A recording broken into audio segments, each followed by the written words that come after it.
Nobody wins when the family feels. How do I explain like what happened? I don't know why she died or what it caused her to die. And just a lot of possibility just popped in my head, and I was just reacting off of just innate fear. Just, I don't know. And you just threw her in a dumpster in the cold without a coat. And if that's the case, that means that my baby was crushed in the process of how trash is taken and picked up and placed in a landfill where she will never be found. I will never know. Family members and the community were out canvassing a neighborhood on Detroit's west side. They're desperate to find a 17-year-old girl who went missing 2 weeks ago. Defender John Lay was out with them as they hold out hope tonight to get her back home safely.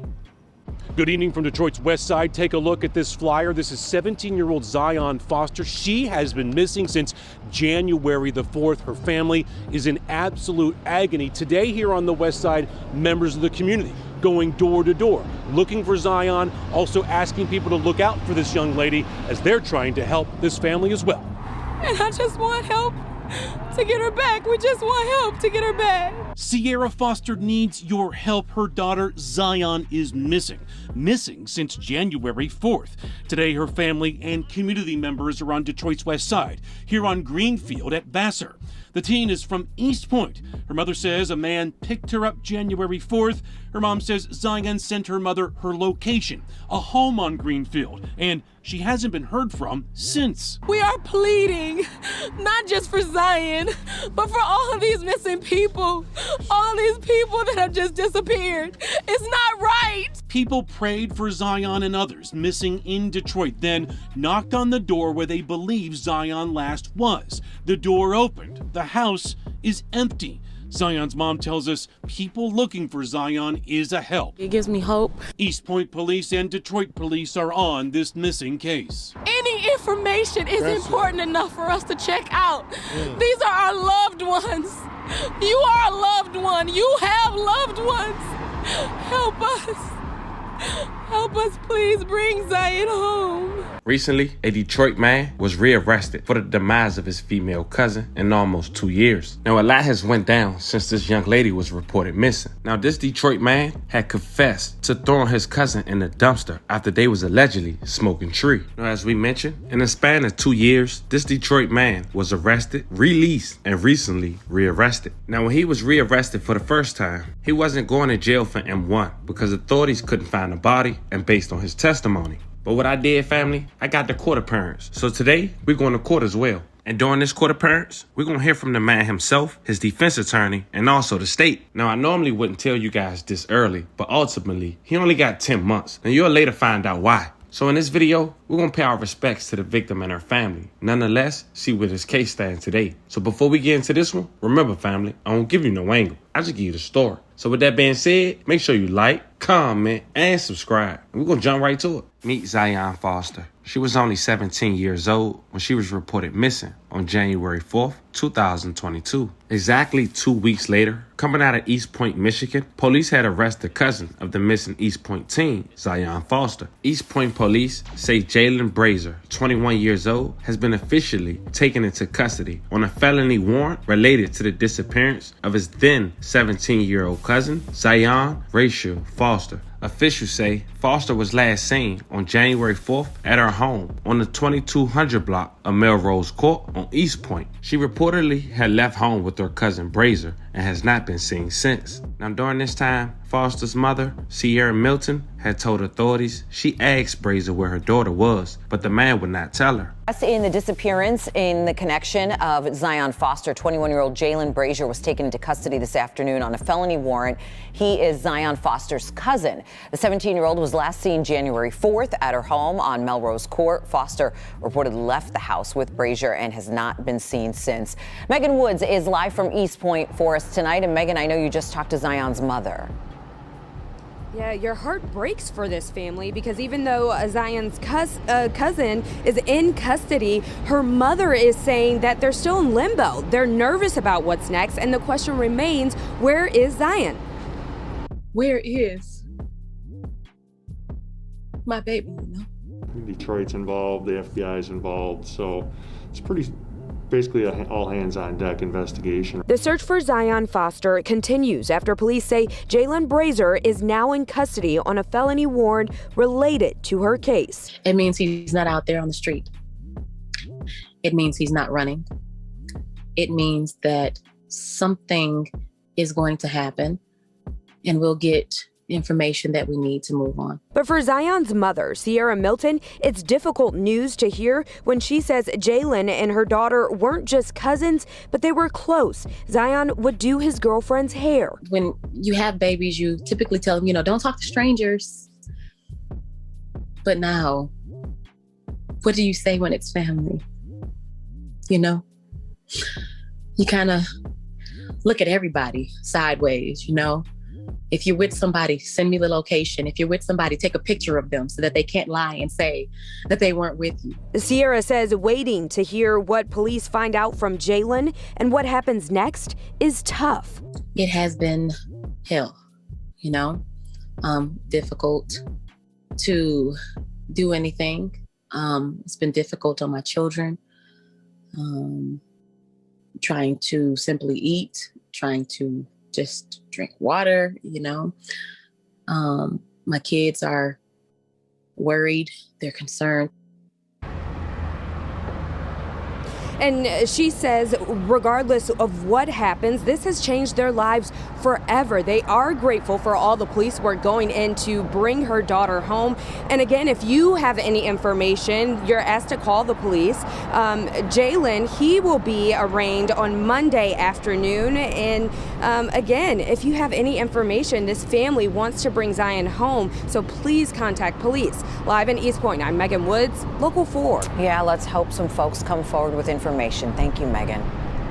Now, after taking a plea and allegedly telling authorities all he know, he was only charged for lying to authorities. And apparently, they found a piece of hair clothing that was in a trash can, which led to a massive search in a dumpster field down there in Michigan. Now, at this point, we 6 days from 6 months since the disappearance of Zion Foster. A massive search had begun on Tuesday, May 31st, at the Pine Tree Acres landfill in Lenox Township, where authorities believe Zion Foster's body is located. The teen was reportedly placed in a dumpster, according to her cousin's testimony. When he found her unresponsive and dumped her, led to an investigation to the landfill. The search about to get underway that could finally provide closure for a grieving local family.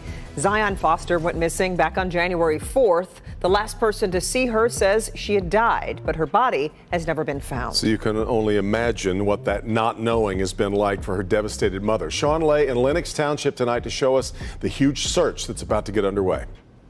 We are here at the Pine Tree Acres landfill in Lenox Township. Let me show you from Drone 4 just how big, how massive of a job investigators are about to embark on here. This landfill is absolutely massive. Are the remains of Zion Foster somewhere buried here? This search is something Zion's mother has told me for months. This is something she has been hoping for. To know that, my baby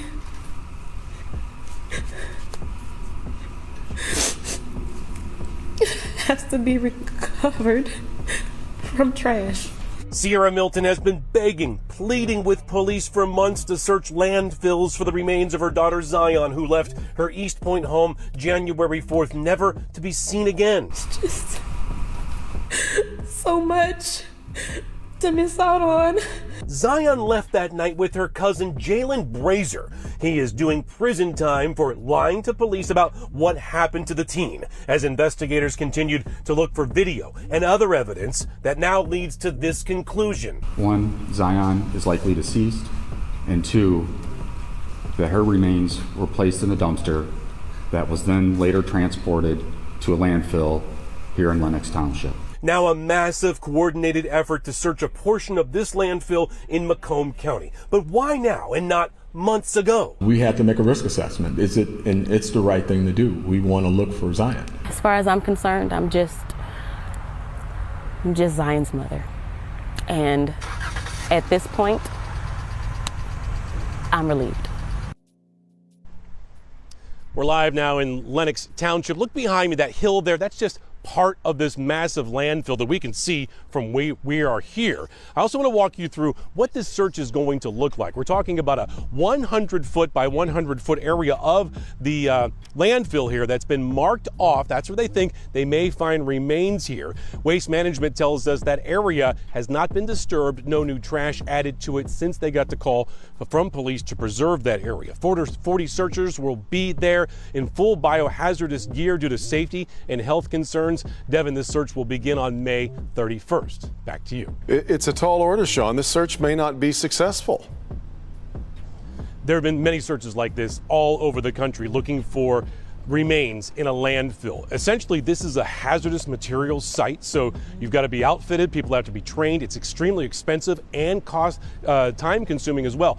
However, you get the sense here that now investigators are extremely motivated to bring some closure to Zion's mother, and so they will start here and they will try to get the job done. Now, almost a year later since the disappearance of Zion, the cousin who threw the East Point teen into a dumpster was released 10 months after being sentenced. Now let's go to court and find out why. Now before we go to court, family, let's make it clear. Zion's cousin was not arrested for M1 because of his statement and they couldn't locate the body. In fact, he was only arrested for lying to authorities, which is the reason he was sentenced at such low time. Now in this first clip, you're going to hear from the suspect himself and also his defense attorney.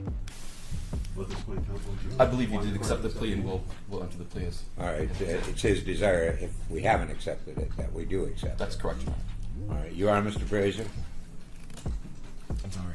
You are Mr. Brazier? Yes. Mr. Brazier, you understand the maximum period of incarceration the court can impose for the lying with respect to the peace officer involving an investigation of a violent crime is 4 years.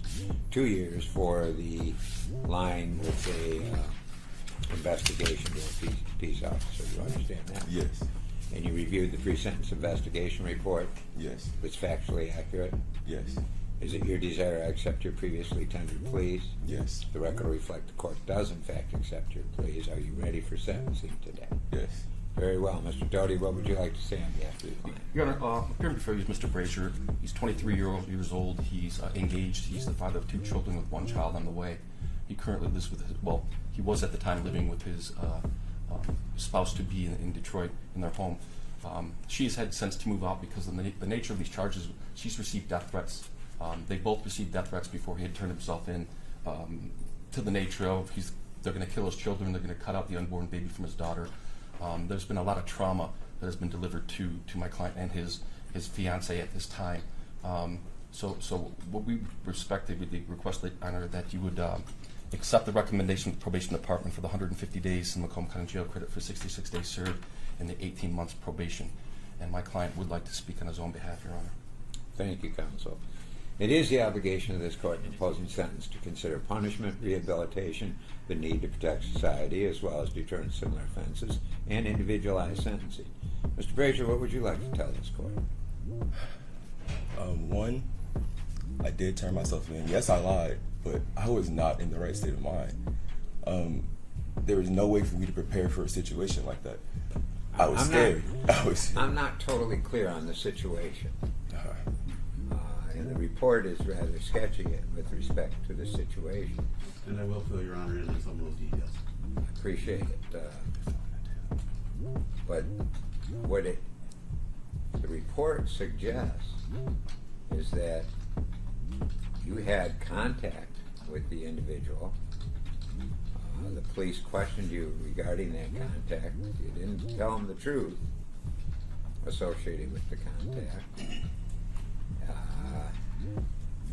Then you, once confronted with information that you were not telling the truth, you came forward and told them that you disposed of the body. I mean, that's all.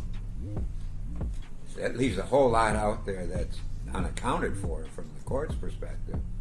But what circumstances are you talking about? Well, when she died, it was just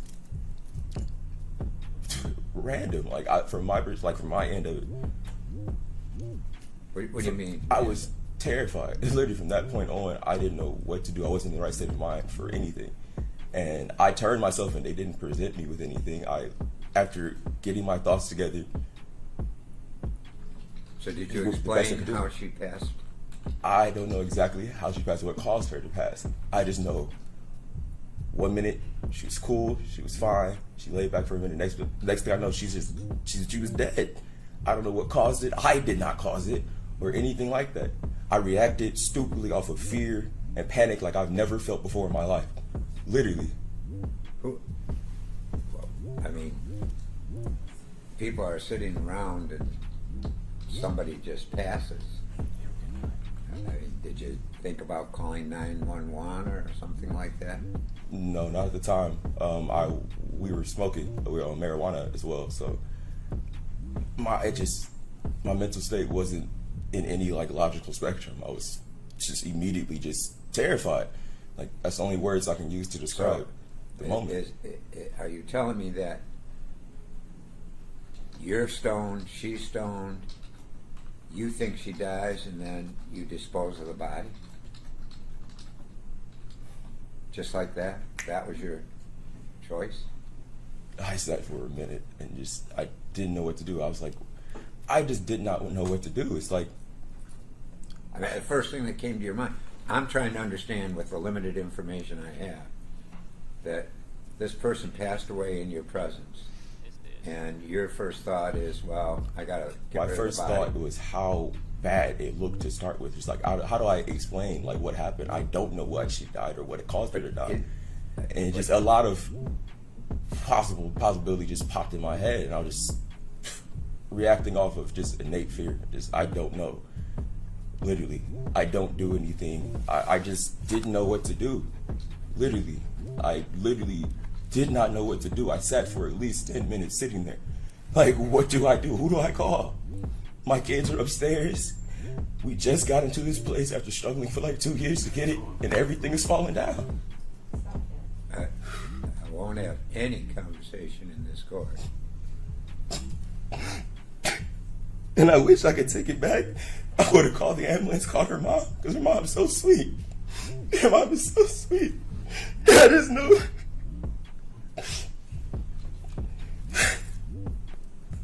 I wish I could take it back. Nobody been in the situation. At the very least, they'd be able to be like, okay, this happened, confirm this. And everybody has some sort of peace right now, you know? But I just didn't know what to do. It's not something, you know, like I said, in life, you try to mentally prep for a lot of situations.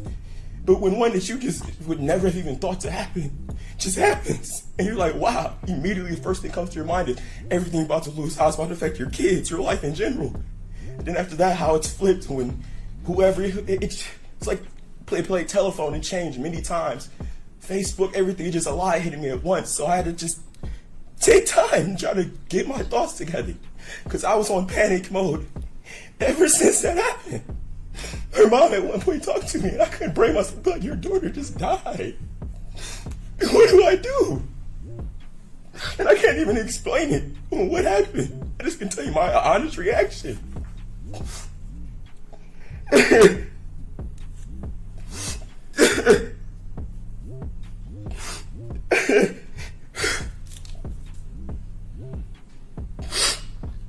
Anything further?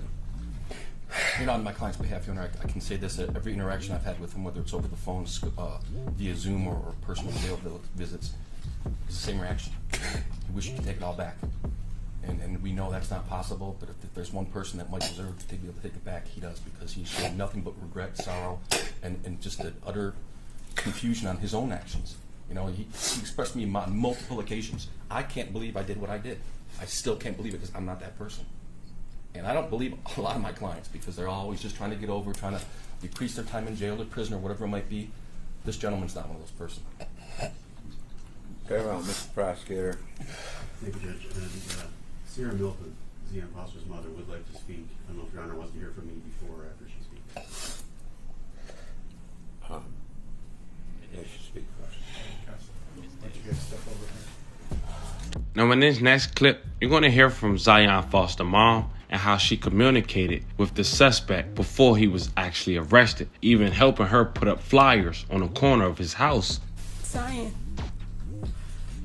She just turned 17 in November.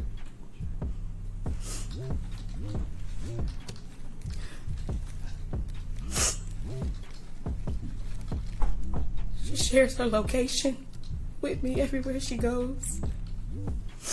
She asks if she can go wherever I would allow her to go. There are yeses and there are nos. Because as a parent, you want to protect your babies. I have 6 kids. Zion is my oldest. All of my children look up to her. We were supposed to be planning her prom, her dress and colors. I'm still getting emails from the school right now for graduation pictures and just graduation. And now we can't do any of that because she asked me if she could go with Jalen. And I said yes, because I trust him. And I thought he would be responsible. But the fact is that it seems to me like he was hiding. He didn't pull up in my driveway. He pulled up in my neighbor's driveway. And he's pulled up in my driveway before. We've given each other a hug. I've spoken to him. He came that night and he picked my baby up by pulling into my neighbor's driveway and then parking in the front of my other neighbor's driveway. He called me. I didn't call him. He called me on the 5th when my baby didn't come home. He called me to say, I don't know why Zion would lie and put me into this. I haven't seen her in years. I haven't seen her in months. And I'm like, what? It wasn't too long ago that I saw you. And even knowing that my baby has been in contact with him, I kept going to his house. I just wanted him to tell me the truth. I stayed up for nights, for days, panicking and being so fearful. God, please don't let my baby be dead. Please, God, don't let my baby be just thrown away like she's nothing. These are the things that I prayed. I was fasting, my children not getting sleep, not eating, can't go to work. I'm a single parent. Everything that I do is for my children. Every ounce of money and time or whatever and energy is for them. It's to make sure that they're good. It's to make sure that they're surrounded by people that love them and protect them. And so, yes, Zion, you can go with your cousin who you have in your phone as Favo because he's your favorite on that side of the family. And to say, you panicked. Then why didn't you think about my baby? What if you were so high you didn't know she was alive? And you just threw her in a dumpster in the cold without a coat? And if that's the case, that means that my baby was crushed in the process of how trash is taken and picked up and placed in a landfill where she will never be found. I will never know. I will never know. I won't get to see my baby again.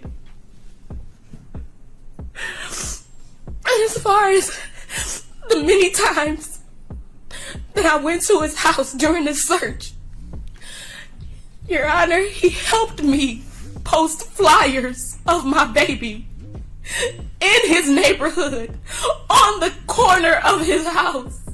the street that he lives. He told me, along with his mother, I would not lie to you. I know this has got to be really fearful for you. But I'm telling you, I have not seen her. I have not been around her. His mother said, my baby wouldn't lie to me. And so now everybody is suffering. My children are suffering. And they have to grow up knowing that their cousin did something this awful, and that their big sister isn't there anymore. And we have so many events and so many life changes that are happening now. My son came to his house and he didn't recognize him, but my son was so angry and he just knocked at the door and was like, is Zion here? Is Zion here? You could have came and said something. You could have called 911. You could have called your mom. You could have called relatives that are all around. Somebody could have helped. Somebody could have known something, but it seems like more than just a panic. It seems like you did something or you gave something.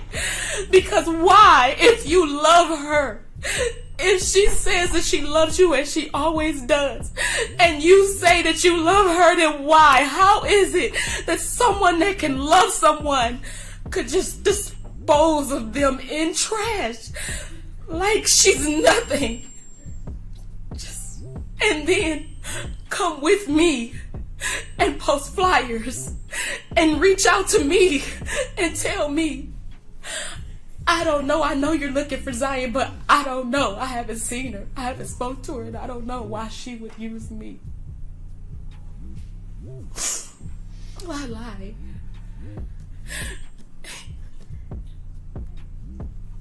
This is something that can't be repaired. She cannot be replaced. This cannot be rectified. And we will never have closure.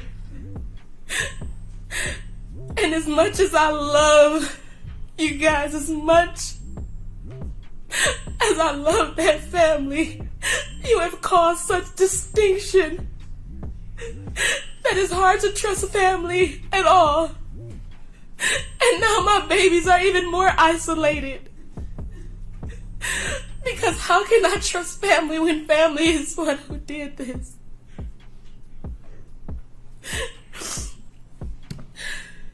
I will never forgive you, Jalen.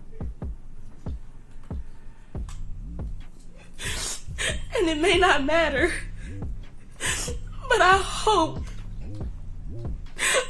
that your children grow up without you so that they can be better.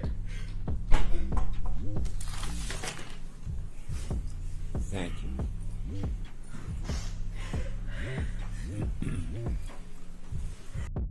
Finally, you're going to hear from the state in closing arguments.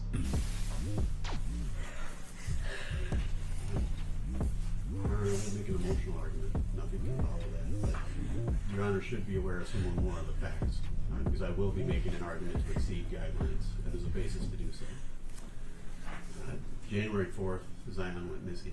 She left to go to an individual's home, didn't know who at that time. Ultimately, of course, we learned it's Jalen Brazier to smoke marijuana, as he indicates later. 15 days later, when he speaks to police, 14 days.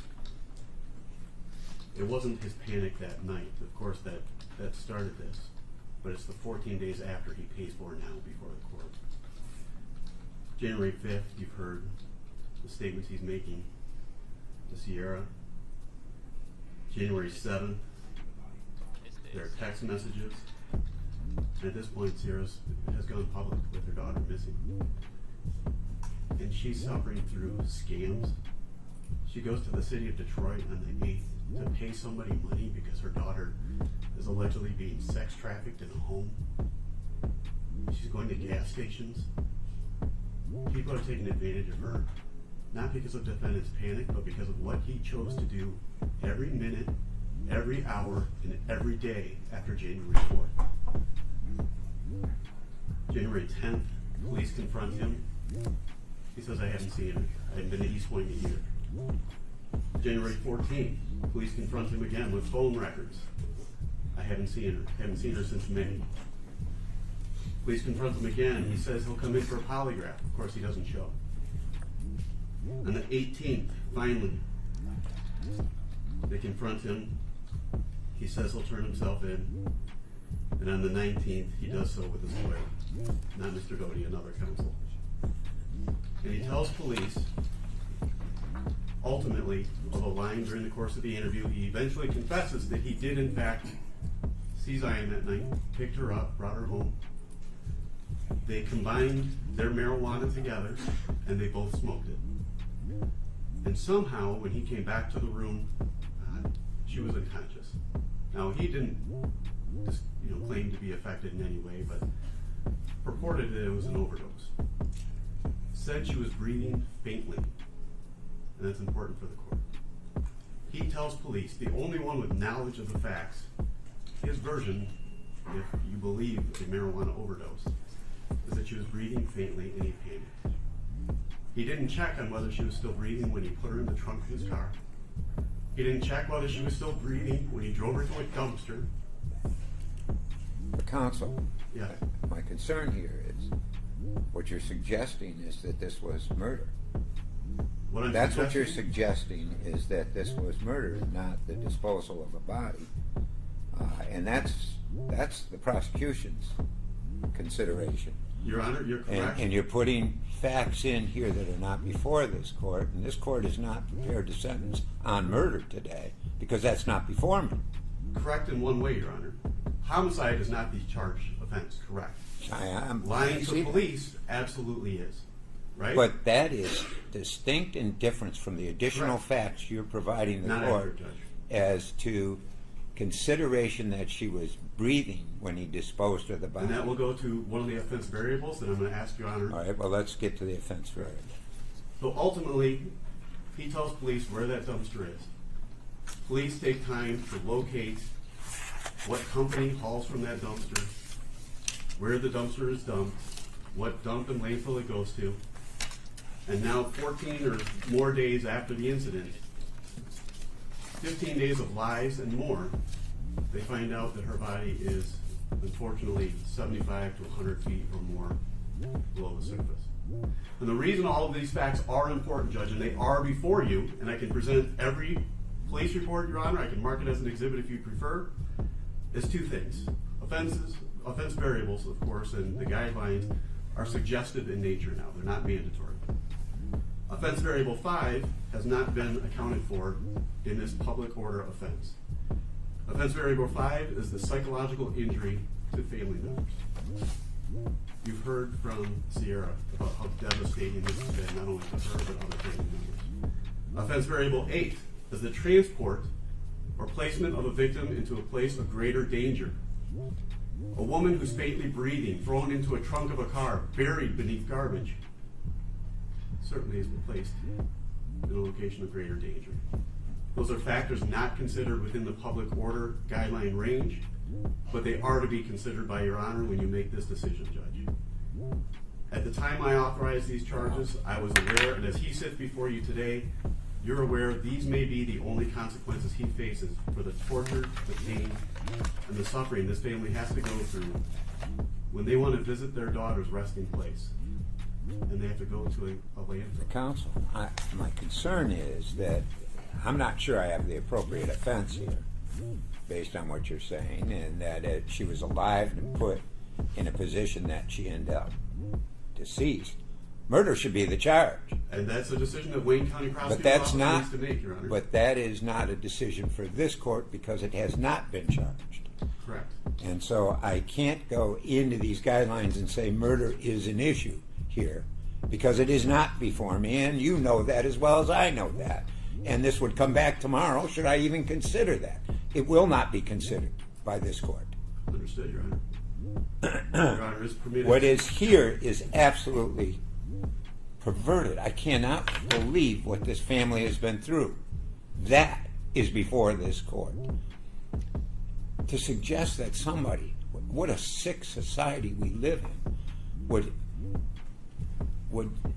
further complicate and injure the mother of this child by suggesting that the child was subjected to other things in an attempt to procure finances from this person. It's perverted, absolutely perverted, but he's not responsible for that. And how our society goes on with that type of behavior, I am so sorry for what you've been put through. It is incredible. You're right, Judge. It's disgusting. But I can't change those things. You understand that? Those things are not before me. Now, let's get to the guidelines, counsel. Yes, Your Honor. And what is before you, I believe the guidelines for what can be accounted are accurately scored. I believe counsel for defense said the same. So they're accurately scored as they're before me. Correct. Offense variable 5 and 8 are not available. Okay, well, I can't do that. But in order to exceed guidelines, Your Honor is able to consider facts that are not accounted for in the sentencing guidelines, which is why I present this to you. I'm asking Your Honor to hold the defendant accountable, not just for his panic, but for what he did every day thereafter, for the lies he told, and for the suffering this family is going to have to deal with for the rest of their lives. Your Honor, 32 months to 48 months in the Michigan Department of Corrections. It is the obligation of this court in imposing sentence to consider punishment, rehabilitation, the need to protect society, as well as deterrent similar offenses and individualized sentencing. What happened there, I have no idea. None. The demise of this poor young lady is information that I never will possess. Nobody will possess. Quite frankly, is unique to your memory, which you did not share, which you intentionally then put this family through unnecessary trauma, despair, heartache, for no reason. By your own admission to this court today, I knew what happened to her, and I chose to conceal it, to perpetuate the false statement on this family, while they participated with the falsehood that you created, that she was out there somewhere. That's just incredible. Absolutely incredible. I cannot do anything to remedy what occurred. I am so sorry for what has happened to you. But you need to be punished. As I indicate before each sentencing, it is the obligation of this court in imposing sentence to consider punishment, rehabilitation, the need to protect society, and deterrence from similar offenses. Your failure to be honest and truthful in preventing, I don't know, maybe preventing certainly further pain and suffering from the family, requires punishment. Probation, you've recommended that he be afforded probation. That's not appropriate here. He's going to prison today. And the prison sentence here hardly reflects the injury that you've accomplished. The guidelines are appropriate, however, under these circumstances, and the court will stay within the guidelines. And I am only considering the facts that are known and presented to this court and are not in dispute. Other matters that have been brought to this court's attention for which there is no basis and would require a hearing are not considered by this court. Therefore, it is a sentence of this court that Mr. Brazier, you be remanded to the custody of the Michigan Department of Corrections for a period of 23 months to 4 years on count 1, and on count 2, what's his credit? 66. On count 2, 66 days. Credit for 66 days. He's got a total of $136 state court cost, $130 crime victim right assessment, $250 circuit court cost. And Mr. Doty, your attorney fee is $925. 975. You're entitled to appellate review of your conviction and sentence in this matter by way of application for leave to appeal.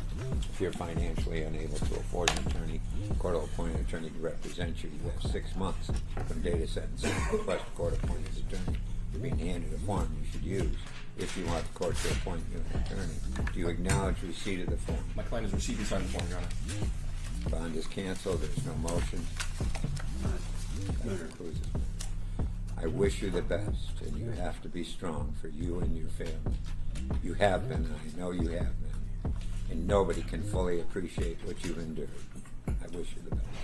Thank you, Judge. All set, Judge? All set.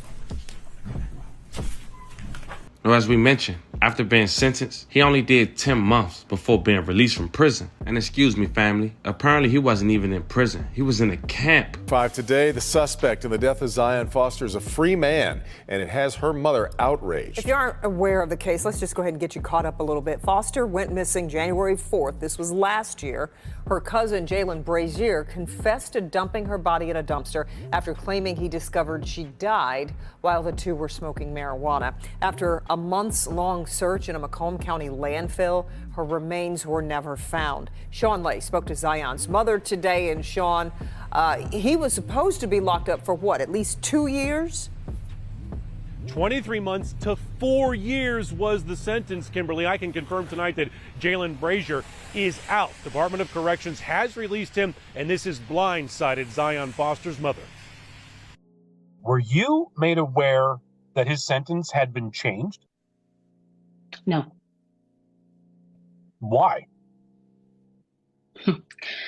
That is a good question. The last person with Sierra Milton's daughter, Zion Foster, was Zion's cousin, Jalen Brazier, last January 4th. Brazier told investigators Zion just died. He panicked and dumped her body in the trash. Last March, Macomb County Judge Edward Servito sentenced Brazier to 23 months to 4 years in prison for lying to police as they searched for Zion. But we've learned the Michigan Department of Corrections put Brazier in a special alternative incarceration program, a boot camp, drastically cutting his sentence. His release date is today. Zion's mother was never told by Judge Servito that this was happening. She did get this note from someone close to the case that it could happen. The document that I received that told me that he was going to be free, it said that this was approved by the judge. My reaction, I'm livid. I'm absolutely livid. Detroit police spent months picking through a landfill, unable to find Zion's remains. Without Zion's body, Local 4 crime and safety expert Darnell Blackburn says the case just gets more difficult. The time frame is also a big factor. How long before they even were tipped off? And I think it was several months before they even were tipped off that the remains were in the dump site. They're talking to him. Our detectives are constitutionally doing everything they can to talk to him, investigate him. Someone's life is gone. Things are forever changed, and you just get to go back to live your life like nothing's happened.